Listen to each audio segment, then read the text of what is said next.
And you see them being brought back to the Holy Land to reclaim it as their own. And you see a state of Israel being restored in the Holy Land. And you see that state of Israel rising to become a ruling state in the world. Then you must know, it's Gog and Magog. It's Gog and Magog who is doing it. Okay? So now we have a very clear picture before us here.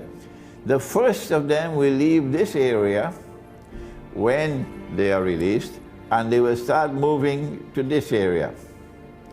And they will pass by the Sea of Galilee and start to drink the water. So when you see the water level in the Sea of Galilee going down lower and lower and lower and lower, you know that a lot of them have already passed. And by the time the Sea of Galilee dries up and there is no more water, they have all left the north and they have reached to the Holy Land. Where are we now? Because this is our lecture, an Islamic eschatological view of the state of the world today. Answer? Just look at the Sea of Galilee and you'd know. A little island just appeared in the Sea of Galilee maybe last week or 2 weeks ago, which was not there before. The Sea of Galilee is going down. It is in irreversible decline. It's just a matter of time now before it dries up, indicating that most of Gog and Magog have already come this way.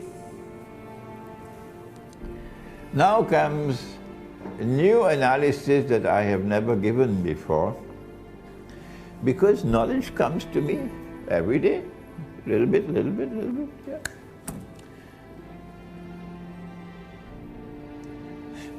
If Gog and Magog are leaving the north and coming to the south, and when the water level is very low, the implications will be that most of them have already come to the south.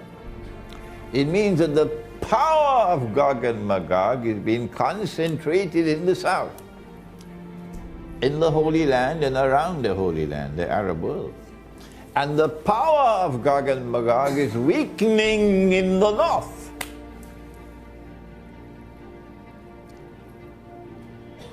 And so a window of opportunity now exists. And when the war takes place, the Prophet said, alayhi salatu wassalam, that the event which will follow the Malhama is the conquest of Constantinople.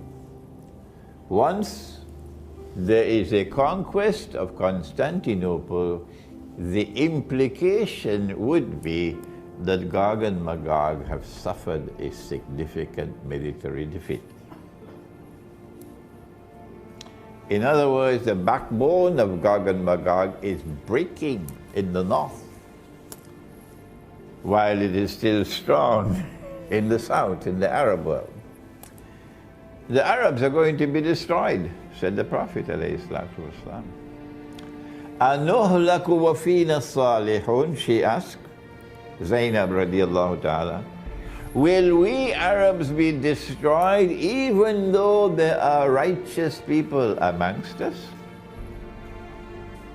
He said, Na'am, indicating that this is not punishment from Allah. No.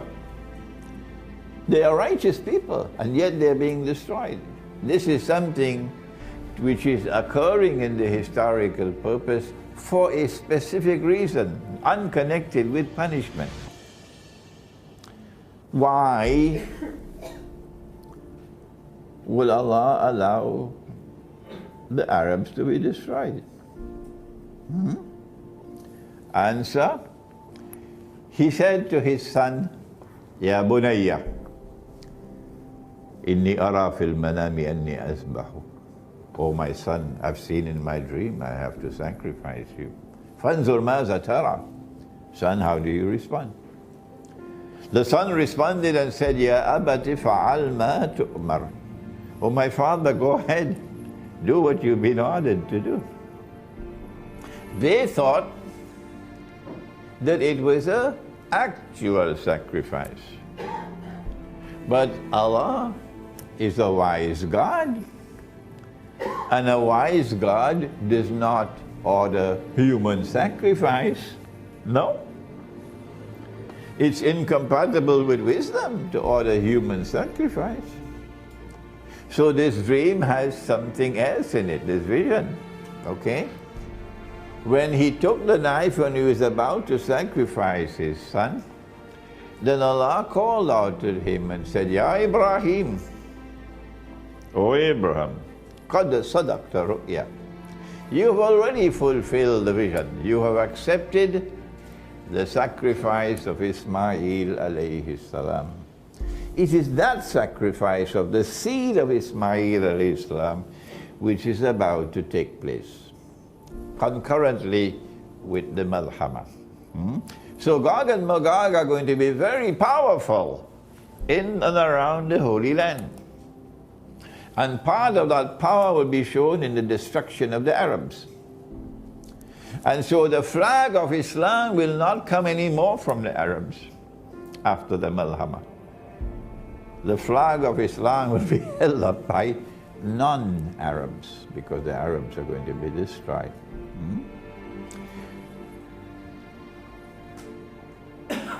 If you look at the Black Sea, you will see that there is a peninsula over here. Can you see it? It's called Crimea. Okay? Here it is. And if you control Crimea, you control the whole Black Sea. Look at it.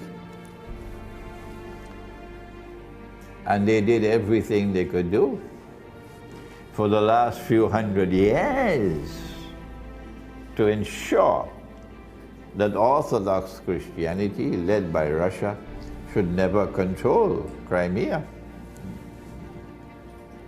They used the Tatar to control Crimea, and the Tatar were slave raiders. They may listen to me and get annoyed with me, but the facts are there. The facts are there. They were slave raiders. And they loved to raid the Russians most of all. And then the Ottoman Empire took control of Crimea and used the Tatar as slave raiders. Yeah.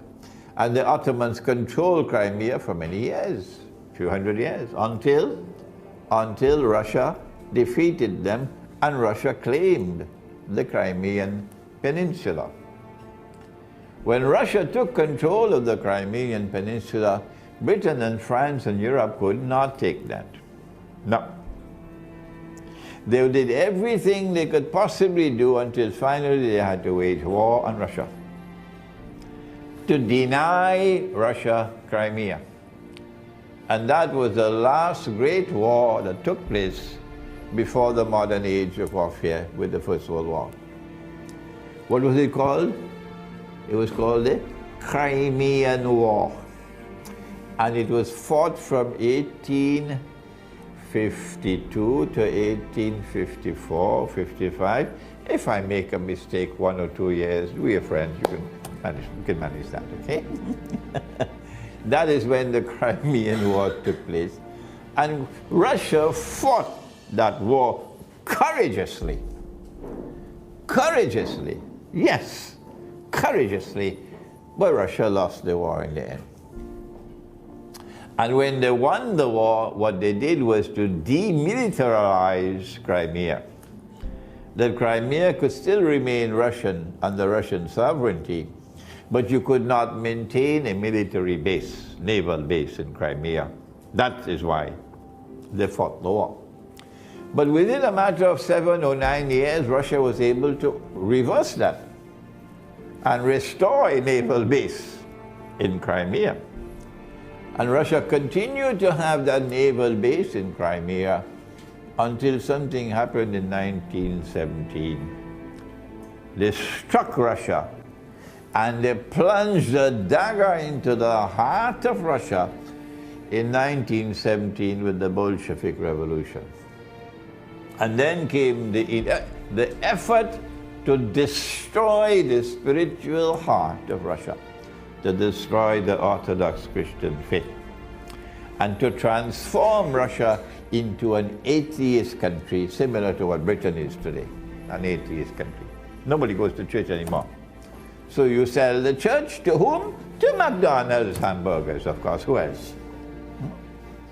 Yesterday, you worship the Lord God in this building. Today you're eating McDonald's hamburgers in it.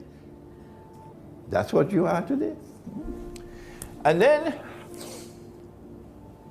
they brought the Soviet Union into being as an atheist state, and a reign of terror was unleashed to destroy the religious foundations of Russian society.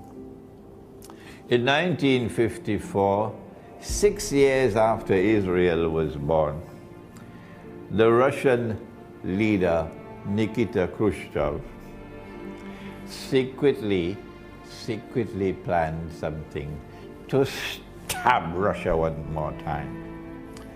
He announced that Crimea was going to be handed over to Ukraine. Oh, really? Do you have the authority to hand over Russian territory to Ukraine? Will the United Nations accept such a nonsense? Huh? Will the so-called international community, which includes Malaysia, will they accept that you could just hand over a people's territory to another people, one man? Huh? But that's what they did. And all the sheep in the world accepted it, up to this miserable day. So Crimea became Ukrainian territory. And when the Soviet Union collapsed, they caused it to collapse, and Ukraine became an independent state. Then Russia had to have an agreement with Ukraine to allow Russia to maintain a naval base in Crimea with certain limitations on the number of troops you could keep and so on. And the plan was for Ukraine to eventually become a member of NATO and then kick Russia out. And when that happens, then Russia will no longer be a superpower. Finish. That's the end of the story. They planned, and Allah planned His plan, and Allah's plan was the best.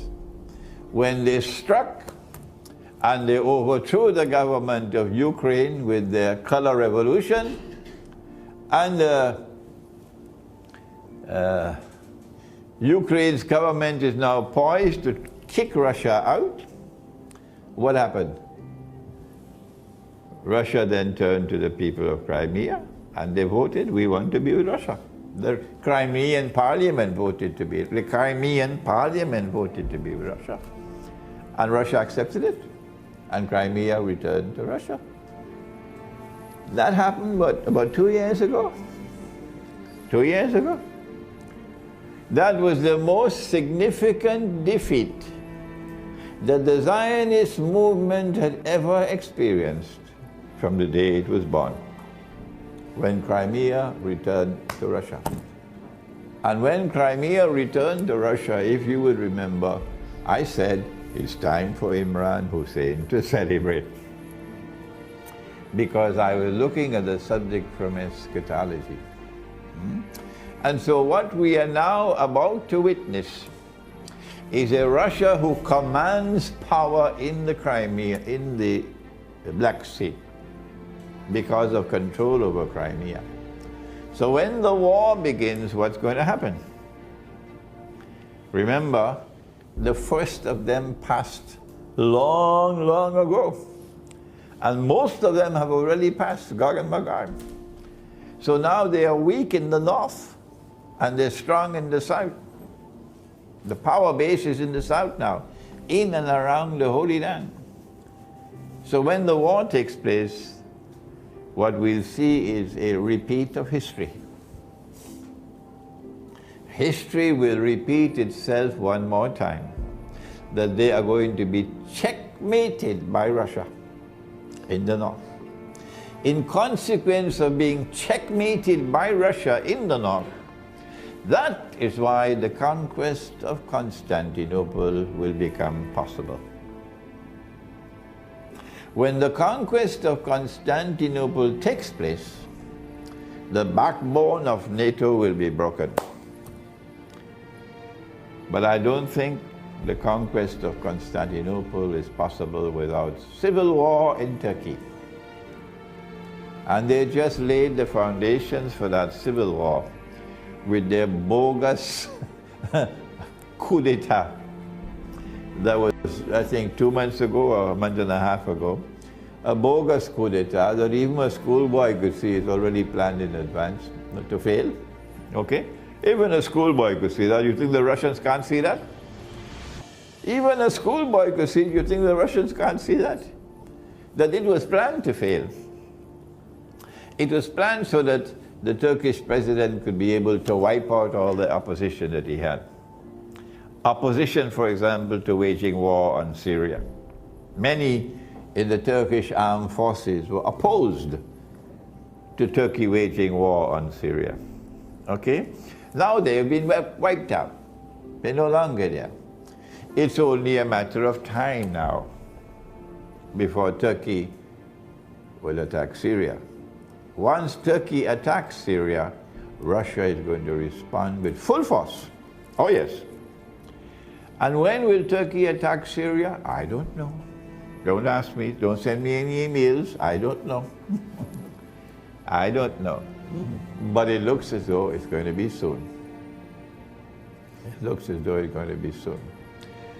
When that attack on Syria takes place by the Turkish armed forces, which I've been anticipating for 2 or 3 years now, and then Russia responds with full force on Turkey, we are laying the foundations for the conquest of Constantinople. The word of Nabi Muhammad sallallahu ta'ala alayhi wasallam must come true. Must come true. Once the conquest of Constantinople takes place, then we know what's going to happen after that, the Khuruj of Dajjal. In between the two, in between the Malhama, or the Great War, and the Khuruj of Dajjal, meaning Dajjal, the false Messiah appearing in human form, between these two events is part 3 of the drama. Pax Judaica. Pax Judaica.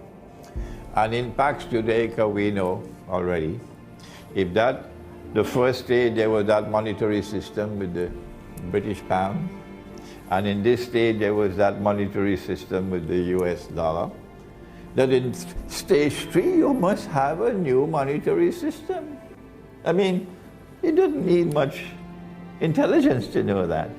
What will be the money system in the 3rd stage? We know already it's going to be invisible money, electronic money. I always wanted to know how you could have electronic money after a nuclear war.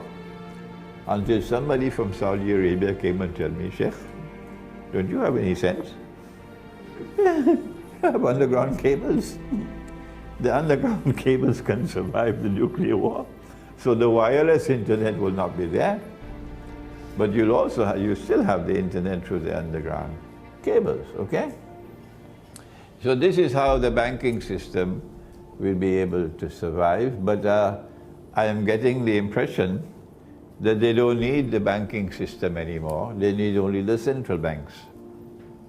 The world will be ruled by the central banks. So your little bank here and your little bank there and your little bank there, goodbye. Central banks take over. And they control the central banks of the world. In fact, they own many of the central banks. Russia's central bank is owned privately.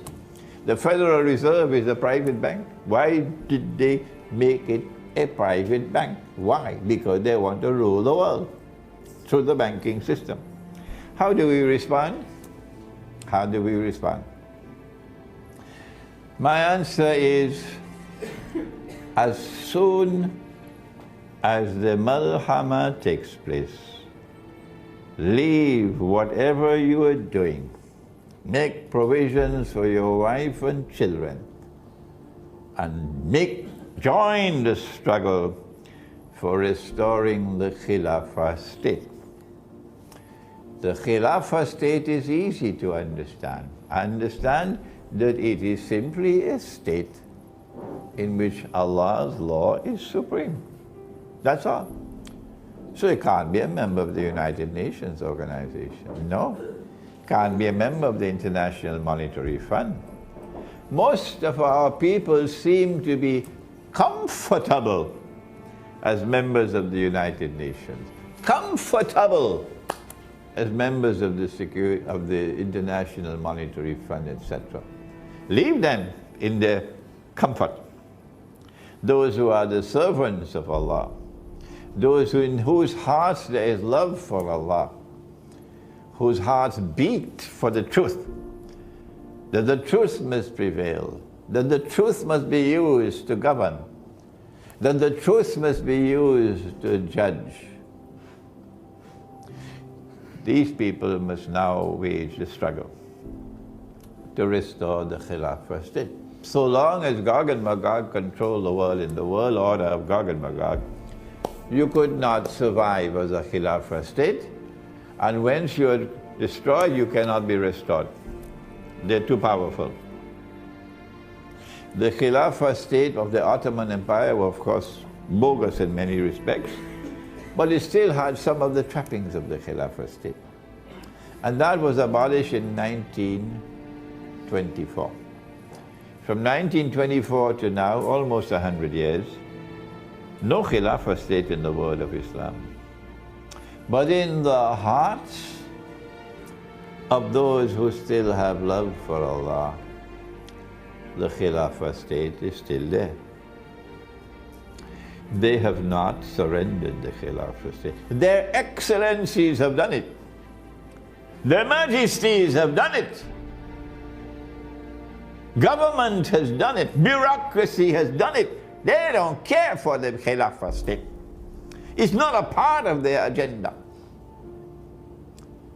But in the hearts of those who sincerely worship Allah, the Khilafah state will never be surrendered. So we say to them, you could take that and put it in your pipe and smoke it. You cannot destroy it in the hearts of the servants of Allah. No. And on that day when this big war starts, on that day every servant of Allah is going to mobilize himself. The women will mobilize because they'll have to take charge. They'll have to find the ways of maintaining the family while the men go out. And you're going to struggle to restore the Khilafah state. Can it be done in the Arab world? Can it be done in the Arab world? No. Sorrowfully so, no. Why? Because he had the dream. He had the vision. And this is part of the plan, that sometimes we have to sacrifice for the sake of the truth being triumphant. And so the Arabs are going to be destroyed. And so the Khilafah state will have to be restored from the non-Arab world. Where will it be? When will it be restored? I don't know. Even if it cannot be restored until Imam al-Mahdi comes, never mind. Never mind. But let the world see that the servants of Allah in the world of Islam, that the servants of Allah in the Orthodox Christian world, these two families, the Orthodox Christian world and the world of Islam, that we have not surrendered the Khilafah state, not the Orthodox Christian and not the Muslim. And we're going to wage a struggle to restore the Khilafah state. Is this a state that wants to conquer the world? Is this a state that wants to rule the whole world like Pax Britannica? Unlike Pax Americana, you know, with corruption and destruction and rivers of blood. And you come to teach us? We are the natives, and you are the elite of mankind, and you want to teach us in your Oxford and your Cambridge and your Sorbonne and your Harvard and your Yale and all the rest? No. Our Khilafah state does not want to rule the world. Our Khilafah state does not want to oppress anyone. You are the ones who are the oppressors, not us. Our Khilafah state simply wants that on Allah's earth there should be peace and security for all. Peace and security for the Hindu, peace and security for the Buddhist, peace and security for the Jew, peace and security for everybody. A world of salam, that's all we want, a world of salam. Allahu yad'u ila daris salam. And when there is oppression on the face of the earth, when there is aggression on the face of the earth, the Khilafah state cannot sit down and have biryani and go to sleep. No. The Khilafah state will respond, and we will explore and exhaust all possible peaceful means of removing the aggression and removing the oppression. And when we have explored and we have exhausted all possible means of resolving it, and we fail, then we fight you. Then we fight you, not before. So this is not a state that's hungry for war and lusting for war the way you are lusting for the great war now, which you could start maybe next week or next month. They're lusting for it. Their people are going to be killed. Millions are going to be, they don't care. They don't care two peanuts that their own people are going to be killed. No, they don't care. They only have one lust in their heart.